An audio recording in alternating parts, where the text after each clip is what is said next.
साधु साधु साधु नमो तस्से भगवतो अरहतो सम्मा संबुद्धस्से। सर्वप्रथम उन तथागत भगवान बुद्ध जी को मेरा कोटि कोटि नमस्कार हो एवं मेरे आचार्य गुरुवर्य गुरु के चरणों में शत शत नमन हो। नमो बुद्धाय। आज हम आप लोगों को नरक के बारे में बताने वाले हैं। नरक कहाँ है? बहुत लोगों का प्रश्न है, नरक कहाँ है एवं नरक में क्या क्या होता है, नरक कितने हैं, नरक की आयु क्या है, नरक में कौन जाता है और नरक से सदा सदा के लिए कैसे बच सकते हैं। ये सारा चीज़ आप लोगों को आज इस प्रवचन में बताने वाले हैं। अद्भुत प्रवचन है ये, भगवान बुद्ध के द्वारा बताया हुआ जो हम आप लोगों को बताने वाले हैं। पर एक चीज़ याद रखिए, इस बात को, इस प्रवचन को वो नहीं विश्वास करेंगे जिसे कर्म और कर्म का फल के बारे में विश्वास नहीं है। ये नरक के बारे में उन लोगों को लगेगा कि अरे ये क्या फालतू बात है। जो कर्म और कर्म का फल को नहीं मानते हैं, पर वो लोग माने या ना माने यही परम सत्य है, क्योंकि ये भगवान बुद्ध के द्वारा बताया गया है। और जो भगवान बुद्ध जी बताए हैं वो परम सत्य है, वो कभी भी दूसरे प्रकार से नहीं होता। बहुत सारे लोग कहते हैं कि नरक और स्वर्ग मनुष्य लोक में ही है, जो सुख भोगता है वो स्वर्ग है और जो दुख भोगता है वो नरक है। पर ये अंधविश्वास है, ये गलत है। क्योंकि जिस प्रकार व्यक्ति पाप करता है तो उन लोगों को भोगने के लिए नरक जैसा जगह होता है, और जो लोग पुण्य कर्म करता है उन लोगों को सुख भोगने के लिए स्वर्ग जैसा लोक होता है। बहुत बार मनुष्य लोक में लोग गलत करते हैं, कभी कभी मर्डर कर देते हैं, कभी कभी भयानक भयानक पाप करते हैं, परंतु यहाँ तो कभी कभी बच जाते हैं कोर्ट में जा करके या बहुत बड़ा घूस दे करके, बहुत बड़ा रिश्वत दे करके गलती से बच जाते हैं, परंतु अपने कर्मों का फल से नहीं बच सकता। उन लोगों के लिए नरक होता है। तो देखिए कौन जाता है नरक में, नरक है कहाँ, क्या क्या होता है, ये सब हम बताएंगे इसी प्रवचन में। तो ध्यान से सुनते रहिए, अलग अलग प्रश्नों का उत्तर आप लोगों को इस प्रवचन से मिल जाएगा। सामान्य देखिए, हम लोगों को आखिर कैसे पता चला कि दुनिया में ये सब भी है? भगवान बुद्ध के कारण। अगर भगवान बुद्ध नहीं होते तो हम लोगों को ये पता नहीं चलता कि नरक भी होता है, स्वर्ग भी होता है। बहुत सारे लोग सोचते हैं कि अरे ये नरक, ये तो दूसरे धर्मों का बात है, परंतु ये असत्य है। भगवान बुद्ध ही परम सत्य को बताए हैं, परम सत्य को बताए हैं। भगवान बुद्ध ने सबसे पहले बताएं। बाकी दूसरे लोग बहुत जगहों पर, बहुत सारे संप्रदायों में भगवान बुद्ध जी का ज्ञान का ही कॉपी किया हुआ है। लेकिन अभी के लोगों को लगता है कि दूसरे संप्रदायों से भगवान बुद्ध का ये ज्ञान कॉपी किया। ये असत्य है, ये असत्य है। देखिए, हम सभी लोग देखते हैं इस मनुष्य लोक में, हर मनुष्यों में दो प्रकार का स्वभाव है। साफ साफ दिखता है मनुष्य में दो चीज़ है, मतलब मनुष्यों का स्वभाव दो प्रकार का है। क्या? मनुष्यों में अच्छाई भी है और मनुष्यों के मन में बुराई भी है। परंतु क्या होता है, मनुष्यों का जो बुराई है ना, वो बुराई ही जल्दी आ जाता है। सही है गलत है? सही है। आप ही देखिए, मनुष्यों में अच्छाई बुराई दोनों है, परंतु जल्दी आता है क्या? बुराई। अच्छाई की ओर जल्दी नहीं जाता है। सामान्य देखेंगे तो इस जीवन में बहुत सारे लोग अपने जीवन के पन्नों को पलट करके पीछे देखिए, बहुत बार जो बुराई हुआ है तो वो कैसे हुआ है? अपने मन की बुराई के कारण। अपने मन की बुराई के कारण कुछ न कुछ पाप या कुछ न कुछ गलती हुई है। आप इसे सोच कर देखिए, कौन से पाप से? मन में लोभ है तो, क्रोध है तो, मोह है तो, काम वासना है तो, यही सब के कारण अधिकतर लोगों से गलतियां हो जाती है। तो इसी कारण होती है ना, आप देखिए। लेकिन समान दोनों चीज़, अच्छाई बुराई, परंतु मन जल्दी जल्दी किधर जाता है बताइए? बुराई की ओर जाता है कि अच्छाई की ओर जाता है? बुराई की ओर ही जल्दी जाता है, जल्दी जाता है। सामान्य सोचता है कि हम क्रोध नहीं करेंगे, लेकिन क्रोध की ओर ही जल्दी मन जाता है। सोचता है हम लोभ नहीं करेंगे, पर लोभ की ओर ही मन जल्दी जाता है। सोचता है कि हम अच्छा से रहेंगे, पर फिर भी मन बुराई में भाग जाता है। तो ये बुराई में ज़्यादा जल्दी जाता है। लेकिन ऐसा नहीं कि सच्चाई में नहीं लेके जा सकते, लेके जा सकते हैं। मेहनत चाहिए, पराक्रम चाहिए। तो भगवान बुद्ध इसके लिए एक उदाहरण बताए हैं। अयसा व मलंग समुत्थितं तदुत्थाय तमेव खादति। जिस प्रकार लोहा का विनाश हो जाता है लोहे में उत्पन्न हुआ जंग के कारण ही, लोहा का विनाश लोहा का जंग के कारण ही हो जाता है, ठीक उसी प्रकार व्यक्तियों के मन में जो लोभ उत्पन्न होता है, क्रोध उत्पन्न होता है, मोह उत्पन्न होता है, वो जंग के समान है। और वही जंग धीरे धीरे बढ़ते बढ़ते मनुष्य को खा जाती है। वही लोभ क्रोध मोह के कारण अंतिम में व्यक्ति बहुत सारे पाप कर्मों के कारण नरक में जाके बहुत दुख भोगता, बहुत दुख भोगता। यही सत्य है। आप लोग देखिए, मन में जंग नहीं है क्या? बहुत सारे लोगों के मन में जंग है ये, और अंत में यही जंग नरक में लेकर जाता है, नरक में लेकर जाता है। लेकिन सत्य के मार्ग पर चले तो, कुशल के मार्ग पर चले तो बच सकता है। भगवान बुद्धि बताएं, जब तक कोई व्यक्ति श्रोतापन नहीं हो जाता तब तक वो इस नरक से मुक्त नहीं हो सकता। लेकिन जब श्रोतापन हो जाता तो वो व्यक्ति नरक से, चार दुर्गति से मुक्त हो जाता। तो भगवान बुद्ध जी ये नरक को कैसे देखें? सामान्य आंखों से नहीं, दिव्य दृष्टि से। उसे ज्ञान कहा जाता है, चतुपपात ज्ञान, चतुपपात ज्ञान। वो कैसे देखे पता है? भगवान बुद्ध जी उदाहरण बताएं, जैसे 2 3 4 5 तल्ला का कोई बड़ा सा घर है, ठीक है। कोई आदमी उसी घर के ऊपर में बैठा हुआ है। अभी नीचे देखता है गली में इधर उधर लोग घूमता है, कोई आदमी उधर से घुसता है, इधर से निकलता है, इस घर में इधर से घुसता है, उधर से निकलता है, ऐसे दिखता है। भगवान बुद्ध जी उसी प्रकार देखें कि कोई कोई व्यक्ति है शरीर से, वाणी से, मन से अच्छे कर्म करता है, अच्छे कर्म करता है, अंधविश्वासी नहीं रहता। वे लोग मरने के बाद मनुष्य लोक में जन्म लेते हैं। तो मनुष्य लोक में जन्म कैसे होता है? बुरे कर्म के कारण या अच्छे कर्म के कारण? अच्छे कर्म के कारण। भगवान बुद्ध जी और बताएं कि और कोई कोई लोग शरीर मनवाने से और अच्छा कर्म करता है, और अच्छा से करता है, सीलों का पालन आदि वगैरह। वो लोग मरने के बाद सुगति में जाता है, स्वर्ग लोक में जाता है। भगवान बुद्ध जी बताएं और कोई कोई लोग है शरीर मन वाणी से दुष्कर्म करता है, पाप कर्म करता है। शरीर से गलत क्या है? भगवान बुद्ध जी बताएं, शरीर से कोई कोई लोग हत्या करता है, दया नहीं करता, चोरी करता है दूसरों की वस्तुओं पर, व्यभिचार करता है, अपने पुरुष से या अपने स्त्री से खुश ना होकर पर पुरुष के पीछे, पर स्त्री के पीछे जाता है, तो नशा करता है। ये शरीर से होने वाला पाप है। वाणी से क्या होता है? वाणी से कोई कोई लोग झूठ बोलता है, झूठ बोलता है अपना फ़ायदा के लिए, दूसरों का फ़ायदा के लिए। पर ये जीवन, ये मुख झूठ बोलने के लिए नहीं मिला है, दूसरों का कल्याण करने के लिए मिला, लेकिन झूठ बोलता है वो लोग। आप लोग देखे नहीं है, कोई कोई सांप होता है, बहुत सारे सांप देखे हैं, सांप को बोल नहीं सकता, क्यों? वो लोग पिछले जन्म में झूठ बोले हुए लोग हैं। कोई कोई लोग चुगली करता है दूसरों को विदा करने के लिए,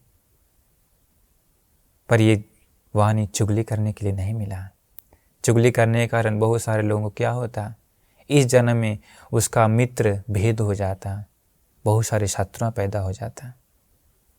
कोई कोई लोग व्यर्थ वाणी बोलता है, कोई कोई लोग क्या करता है और कठोर वाणी बोलता है। तो ये वाणी से होने वाला पाप है। तो वाणी से करने के कारण पाप इस जन्म में बहुत बार क्या होता है? कोई कोई लोग गूंगा जन्म लेता है, पिछले जन्म में वाणी से ही पाप किया, इस जन्म में वाणी ही नहीं है। कोई कोई लोगों को सही से बोल नहीं सकता, तुतला कर बोलता। ये सब क्या है? पिछले जन्मों में वाणी से किया हुआ पाप के कारण। तो वो सब तो छोटा हो गया, लेकिन भगवान बुद्ध जी बताएं, ये शरीर मन वाणी से पाप करने के कारण, और मन का भी पाप है। दूसरों की वस्तुओं पर लोभ करता है, दूसरों का अच्छा गाड़ी देख कर, वाह मुझे भी ऐसा चाहिए, दूसरों का अच्छा बिल्डिंग देख करके, दूसरों की स्त्रियों को देख सोचता अरे मेरा हो गया तो कितना अच्छा, ऐसा ऐसा लोभ करता, क्रोध करता, अंधविश्वास रहता। पुण्य पाप का फल नहीं है, ये वो नहीं है, परलोक नहीं होता, ये लोक नहीं है, माँ नहीं है, पिता नहीं है, इसके बाद उपपातिक प्राणी नहीं होता है, ऐसा ऐसा अंधविश्वास में फंसा रहता है। तो ये मन का पाप है ये सब। तो भगवान बुद्ध जी बताएं कि जो ये शरीर मन वाणी से पाप करता है वो लोग मरने के बाद या तो प्रेत लोक में जाता है, या और कोई कोई लोग जानवर लोक में जाता है, और लोग नरक में जाता है।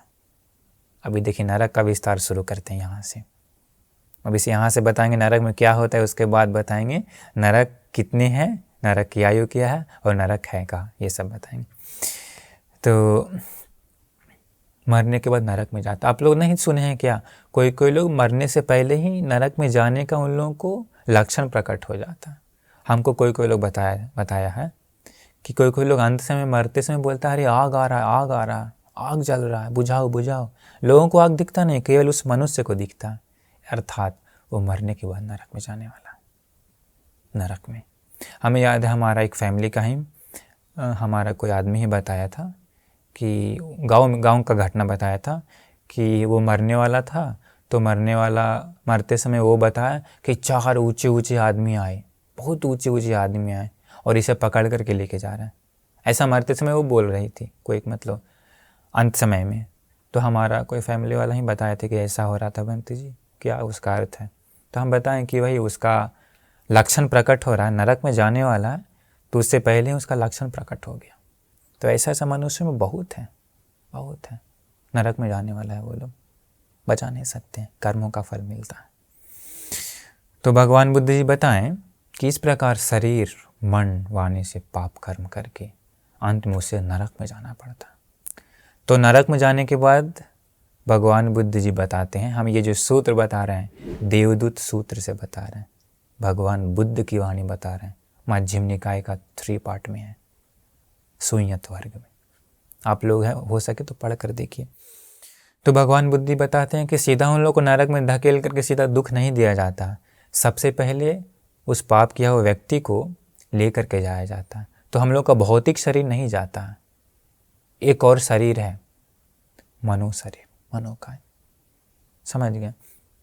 तो कोई कोई सोचता है ये तो शरीर जल गया तो कौन जाता है नरक में, ऐसा नहीं है, वो औपपातिक है, बिना अंडा से, बिना गर्भ से और बिना सड़ा गला या भीगा हुआ पदार्थ के बिना जन्म लेने वाला वो जगह है नरक, औपपातिक। तो वहाँ जन्म लेने के बाद यमदूत लोग पकड़ करके उसे यमराज के सामने लेकर जाते हैं।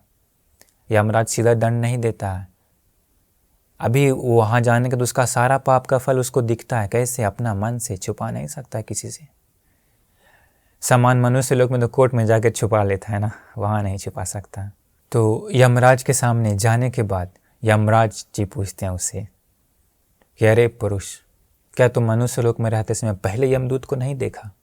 वो कहता है हे स्वामी मैंने नहीं देखा। पूछता क्या तुमने नहीं देखा? एक छोटा सा बच्चा, नवजात बच्चा जो अभी अभी जन्म लिया हो, रो रहा हो, खून से लिपटा हुआ हो, माँ का शरीर का जो गंदगी निकलती है उसके साथ लिपटा हुआ, ऐसा नहीं देखा? बोला देखा स्वामी। यमराज पूछता है तो क्या तुम्हें ऐसा मन में नहीं आया कि अरे हम भी इसी प्रकार जन्म लिए हैं, इसलिए हमें भी शरीर मन वाणी से पाप नहीं करना चाहिए? वो कहता है हे स्वामी मुझसे देर हो गई। यमराज फिर दूसरा प्रश्न पूछता है कि क्या तुमने दूसरे देवदूत को नहीं देखा मनुष्य लोक में? वो कहता है नहीं देखा स्वामी। यमराज पूछता है क्या तुमने नहीं देखा मनुष्य लोक में जो 70 साल का, 80 साल का, 90 साल का हो गया हो, दांत टूट गया हो, बाल सफ़ेद हो गए हो, चमड़ी में झुर्रियाँ पड़ गई हो, शरीर पूरा कमज़ोर हो गया हो, क्या तुमने बूढ़े व्यक्ति को नहीं देखा? वो कहता है देखा स्वामी। ऐसा है तो क्या तुम्हारे मन में नहीं आया कि हम भी इसी प्रकार बूढ़ा हो जाएंगे, मेरा शरीर भी कमज़ोर हो जाएगा, मेरे भी दांत टूट जाएंगे, मैं भी उसी प्रकार बेसहारा हो जाऊंगा, ऐसा है तो मुझे भी शरीर मनवाने से अच्छे कर्म करना चाहिए? नहीं आया विचार? वो कहता है स्वामी मुझसे देर हो गई। तीसरा प्रश्न पूछता है तीसरा यमदूत को नहीं देखा? वो कहता है नहीं देखा। यमराज पूछता है क्या तुमने नहीं देखा मनुष्य लोक में बीमारी व्यक्ति को जो बहुत बीमार है, किसी दूसरे के द्वारा खिलाया जा रहा है, वो खुद से उठ नहीं जा सकता है, खुद से बैठ नहीं सकता है। अभी के समय में ले लें तो पूरा हॉस्पिटलाइज है, भर्ती है, पूरा ऑक्सीजन से जीवन बिता रहा है। वो कहता है देखा स्वामी। अरे तुम देखा तो क्या तुम्हारे मन में विचार नहीं आया कि हम भी इसी प्रकार बीमार पड़ने वाले हैं? ऐसा है तो मुझे शरीर मनवाने से गलत नहीं करना चाहिए। वो कहता है भूल हो गई स्वामी, देर हो गई। चौथा के बारे में पूछता है क्या तुमने चौथा यमदूत नहीं देखा? वो कहता है नहीं देखा। यमराज पूछता है क्या तुमने नहीं देखा मनुष्य लोक में जो गलत किया हो, जो घोर अपराध किया हो, मर्डर किया हो या बहुत बड़ा चोरी किया हो, ऐसा कुछ अपराध किया हो, वैसा लोगों को उस समय राजा के द्वारा दंड दिया जाता था। तो राजा अलग अलग दंड दिया जा रहा है, क्या तुमने नहीं देखा वैसा दंड देने वाले व्यक्ति को राजा के द्वारा? देखा स्वामी। तो क्या तुम्हें नहीं आया कि अरे हम भी पाप करेंगे तो ऐसा दंड मुझे भी मिलेगा, ऐसा तो मुझे शरीर मनवाने से पाप नहीं करना चाहिए। वो कहता है भूल हो गई स्वामी, देर हो गई। यमराज पूछता है पांचवा यमदूत के बारे में, क्या तुमने पांचवा यमदूत नहीं देखा? वो कहता है नहीं देखा।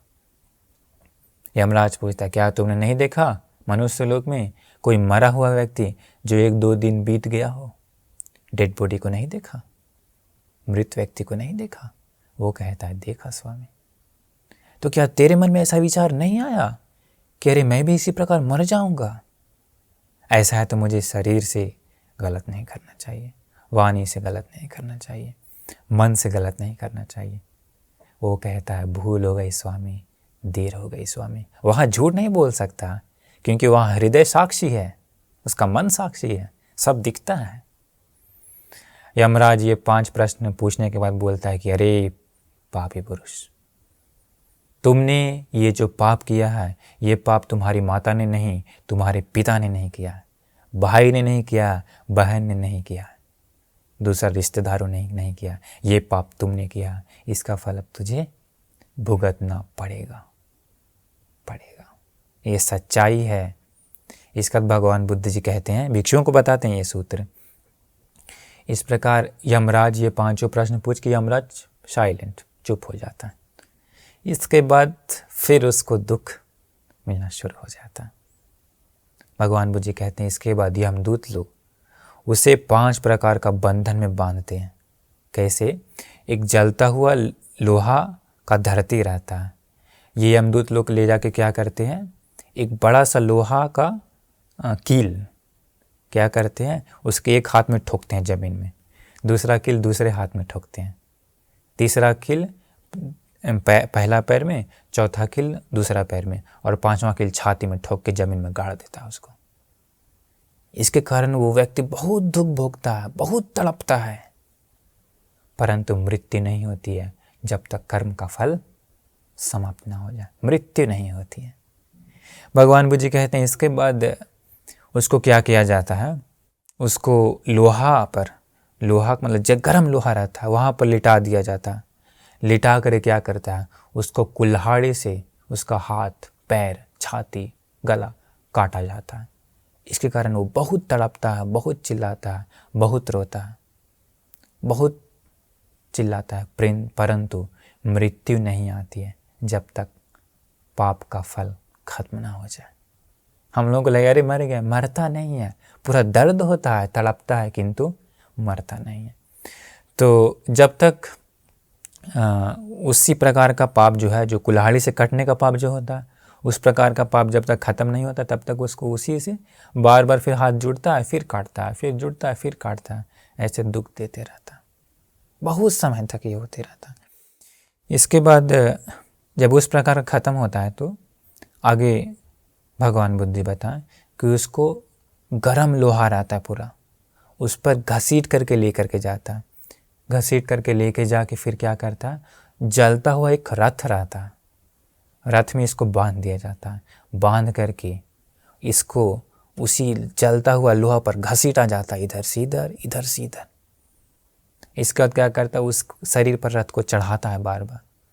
इसी कारण वो बहुत चिल्लाता है, बहुत रोता है, बहुत दुख मिलता है, बहुत समय तक, परंतु मृत्यु नहीं आती है जब तक पाप का फल खत्म ना हो जाए। कितना दुखदाई है ना।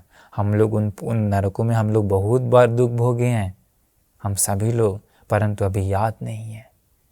यही तो संसार है, यही संसार है। भगवान बुद्ध जी का हम लोग को ये पता चल रहा है, हम लोग कितने समय तक वो दुख भोगे हैं, हम लोग भी भोगे हैं। ऐसा मत सोचिए कि हम लोग नहीं भोगे हैं, पर बहुत दुखदाई है। इसके बाद भगवान बुद्ध जी कहते हैं कि फिर उस आदमी को क्या किया जाता है, उस पापी व्यक्ति को, फिर उसको क्या करते, एक जलता हुआ पर्वत रहता है, तो इसको मार मार के जलता हुआ पर्वत पर चढ़ाता है, फिर उतारता है, फिर चढ़ाता है, फिर उतारता है। इसके कारण वो व्यक्ति बहुत दुख भोगता है, अप्रमाण दुख भोगता है।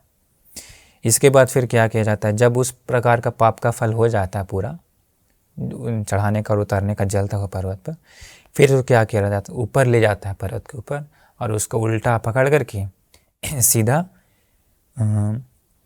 गिरा दिया जाता है लोहकुंभी नरक में। उसी लोहकुंभी नरक में पूरा क्या रहता है, उसको क्या बोलते हैं, जलता हुआ लोहा, मतलब लावा, पिघला हुआ लावा रहता है, उसी में इसको गिरा दिया जाता है। गिरा देने के बाद भगवान बुद्ध जी कहते हैं कि वो पूरा पसीजता, पूरा पसीजता। जैसे एक चिकन का टुकड़ा को तेल में डाल देने के बाद क्या होता है, गरम तेल में पूरा वो फ्राई होने लगता है ना, वैसा वो होने लगता है, और पूरा फेन निकलता है उसका शरीर से, इधर होता है फिर उधर होता है, बहुत तड़पता है। शरीर पर थोड़ा सा खौला हुआ तेल गिरा कर देखे कैसा लगता है। वो खौला हुआ तेल नहीं, खौला हुआ लावा है, पिघला हुआ लावा है। परंतु भगवान बुद्ध बताए मृत्यु नहीं होती है जब तक पाप का फल समाप्त नहीं हो जाता।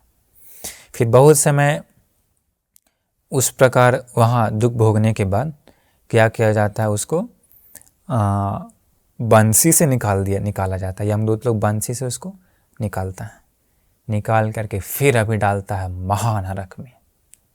महानरक में, महानरक के बारे में बहुत खतरनाक है वो। महानरक के बारे में भगवान बुद्ध बताएं, एक बहुत बड़ा रहता है कंपार्टमेंट, वो पूरा लोहा से घिरा हुआ रहता है, उसका ज़मीन भी लोहा, छत भी लोहा, चारों तरफ लोहा रहता है, और चारों तरफ 4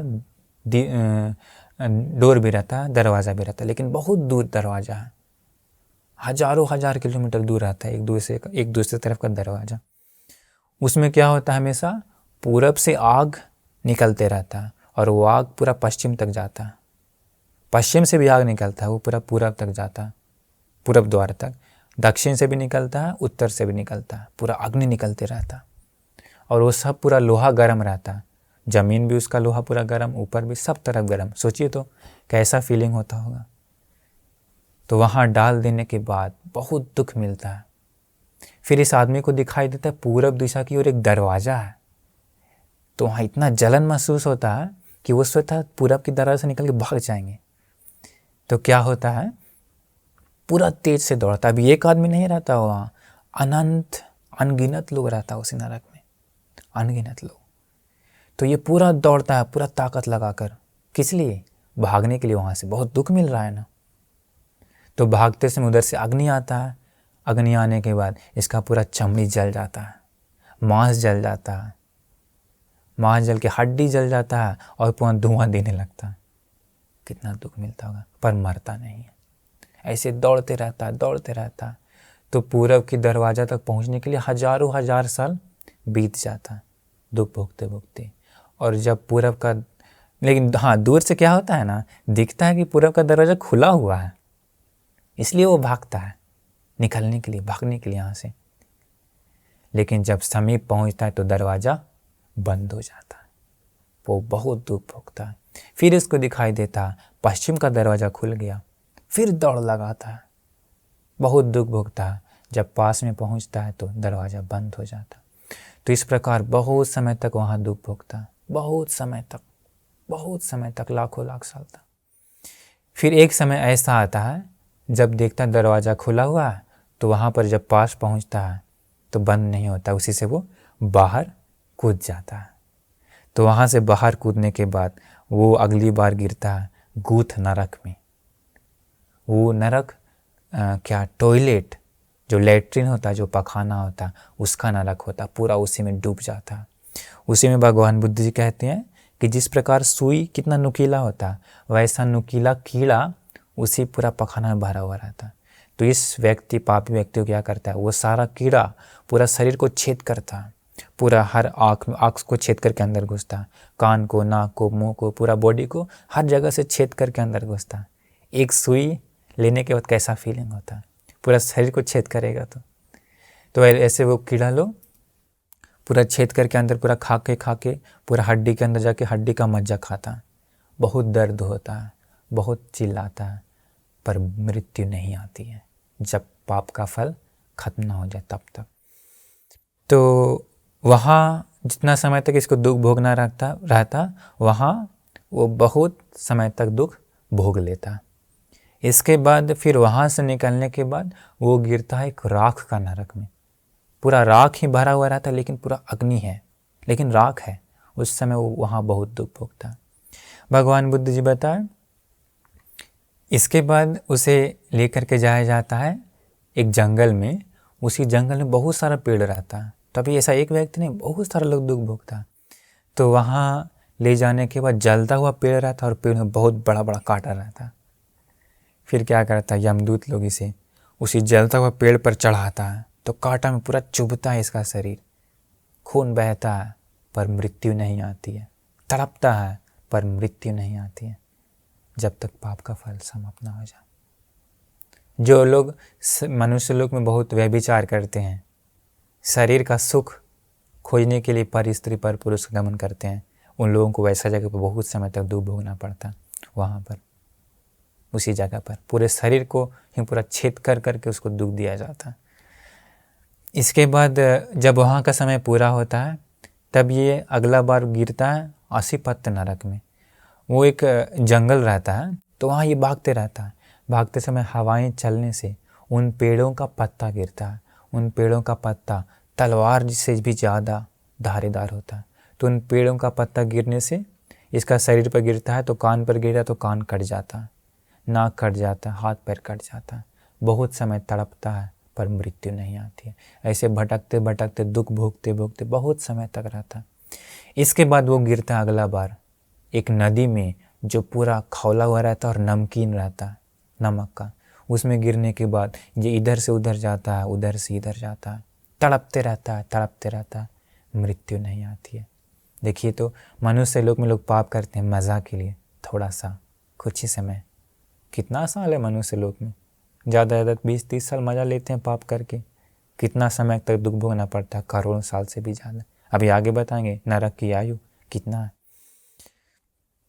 इसके बाद भगवान बुद्ध जी बताते हैं, फिर उसको उसी नदी से बंसी से निकाल करके यमदूत पूछते हैं कि अरे तुझे क्या चाहिए। वो कहता है, अरे स्वामी मुझे बहुत भूख लगी है। ये यमदूत लोग क्या करता है, उसका मुख को सड़ी से खोलता है और जलता हुआ लोहा मुख में डाल देता है, खाओ। मनुष्य लोग में बहुत पाप किया है खाने के लिए, खाओ अभी ये। वो मुख में डालने के बाद पूरा वो जल जाता है, पेट जल जाता है, पूरा आंतें जल जाती है। वो जलने के बाद पूरा गुद मार्ग से वो लोहा बाहर निकल जाता है। बहुत तड़पता है वो, मृत्यु नहीं आती है, मृत्यु नहीं आती है। इसके बाद भगवान बुद्ध जी कहते हैं कि फिर यमदूत लोग पूछते हैं, अरे तुम्हें क्या चाहिए। वो कहता है, हे स्वामी प्यास लगी है, प्यास लगी है। वो लोग क्या करता है, जलता हुआ खोलता हुआ लावा ला करके उसके मुख में ज़बरदस्ती डाल देता खोल करके। वो लावा उसके पूरे पेट को जलाते हुए, आंतों को जलाते हुए गुद मार्ग से बाहर निकल जाता। वो बहुत तड़पता है, किंतु फिर भी मृत्यु नहीं आती है जब तक पाप का फल समाप्त ना हो जाए। भगवान बुद्ध जी कहते हैं, ऐसा करने का फिर से उस व्यक्ति को पता है कहाँ, जो महानरक बताए थे, जो चारों तरफ दौड़ते रहता, फिर से उसको महानरक में डाल दिया जाता है। इस प्रकार बहुत समय तक दुख भोगते रहता है।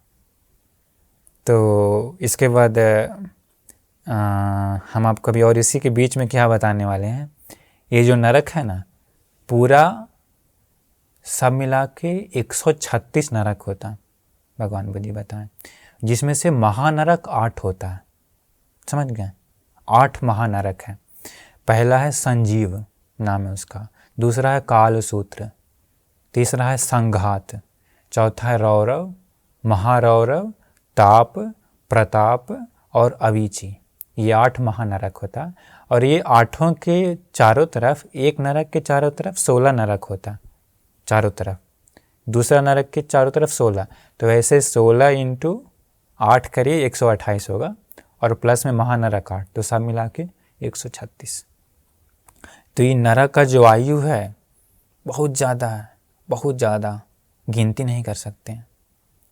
अवीची का तो एक अंतःकल्प है, मतलब ये 8 महानरक करोड़ों सालों से भी ज़्यादा अनगिनत है।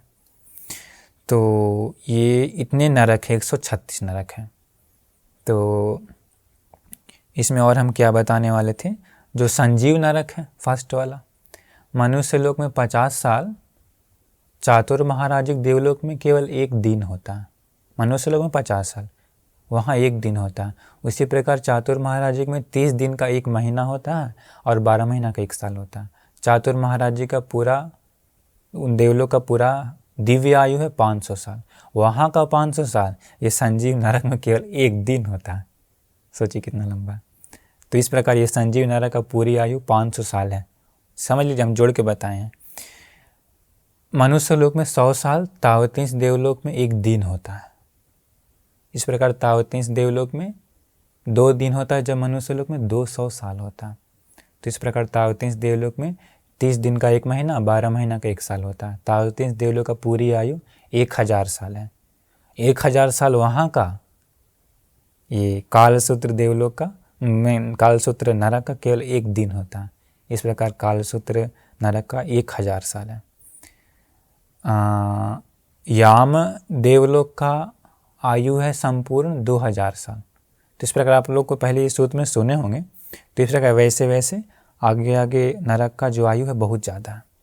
तो इस प्रकार बहुत दुख है इन नरकों में, 136 कुल नरक है। तो भगवान बुद्ध जी जो बताए थे उसको महानरक में डाल दिया जाता है। इसके बाद भगवान बुद्ध जी कहते हैं, भगवान बुद्ध यमराज का विचार तक देखें। भगवान बुद्ध जी कहते हैं कि एक बार यमराज को ऐसा विचार आता है कि अरे ये प्राणी पाप करके बहुत दुख भोगता है, अरे ये कितना दुखदाई है संसार, अरे काश मुझे भी, जब भगवान बुद्ध धरती पर हों तो मुझे भी अगर धरती पर जन्म लेने का मौका मिलता, तो उनके धर्म के रास्ते पर चलने का मौका मिलता, तो उत्तम निर्वाण को पाने का मौका मिलता, तो कितना भाग्य की बात है। भगवान बुद्ध जी उसका विचार तक देखें यमराज का। अभी देखिए भगवान बुद्ध जी कहते हैं, क्योंकि कोई कोई लोग को विश्वास नहीं होता, भगवान बुद्ध जी कहते हैं कि मैं ये सारा विस्तार किसी से पूछ कर नहीं बता रहा हूँ, किसी से सुनकर नहीं बता रहा हूँ, बल्कि अपनी प्रज्ञा से, अपने प्रज्ञा चक्षु से, अपने दिव्य चक्षु से देख करके बता रहा हूँ। देखिए भगवान बुद्ध जी बताते हैं, भगवान बुद्ध जी बताते हैं अपने चक्षु से देख के बता रहा हूँ, दिव्य चक्षु से। अगला प्रश्न है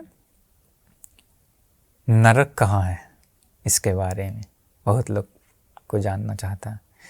तो एक कोई जगह पर है, आप लोग राजगीर का नाम सुने हैं? राजगीर में एक जगह है जहाँ अभी उसको गर्म कुंड कहता है। वहाँ पर ज़मीन के अंदर से पानी आता है। वो पानी हमेशा गरम गरम पानी आता है, खौला हुआ नहीं, बट वो गरम है। पानी जो है गरम गरम निकलते रहता है। बहुत लोग अभी भी वहाँ नहाते रहते हैं ठंड के मौसम में। तो एक जगह पर विस्तार है कि धरती के अंदर से एक बहुत अंदर ही अंदर पानी आता है। वो पानी जो आता है वो 2 नरक के बीच से होकर के आता है। तो नरक का इतना ज़्यादा गर्मी है, ज़्यादा गर्म है, तो वो 2 नरक से होने के कारण वो पानी जो है पूरा गर्म हो जाता है। लेकिन इतना दूर आने के बाद भी वो पानी ठंडा नहीं होता है। तो समझ लीजिए वो नरक में कितना गर्म होगा। तो इसीलिए कहा जाता है वो पानी भी गरम गरम आता है, सालों भर वो पानी गरम रहता है, गरम कुंड। तो उससे एक पता चल सकता है कि धरती के अंदर भी नरक हो सकता है। और कहेंगे तो नरक औपपातिक है, मतलब नरक में जन्म लेते हैं वो प्राणी औपपातिक होता है। और औपपातिक प्राणी, औपपातिक जगह और औपपातिक प्राणी सामान्य आँखों से नहीं दिखती है। मनुष्य लोक में कभी कभी वृक्ष देवता होते हैं सामान्य आंखों से नहीं दिखती है। मनुष्य लोक में वृक्ष, कोई कोई बड़े वृक्ष में उन एक देवता का पूरा विमान होता है, पूरा महल होता है, बहुत विशाल होता है, पर वो सामान्य आंखों से नहीं दिखती है। दिव्य चक्षु चाहिए उसके लिए। उसको मशीन से देखे या माइक्रोस्कोप से देखे या साइंस का कोई भी मशीन से देखे, वो नहीं दिखेगा सामान्य आंखों से। प्रज्ञा की चक्षु चाहिए। अभी कोई अज्ञानी व्यक्ति कहेगा अरे ये सब तो दिखता नहीं, नरक दिखता नहीं, फिर हम कैसे मान लें कि ये होता है, कैसे मान लें? तो ये उन लोग का अंधविश्वास होता है। एक उदाहरण बताते हैं। एक व्यक्ति अंधा है जन्म से ही, ठीक है।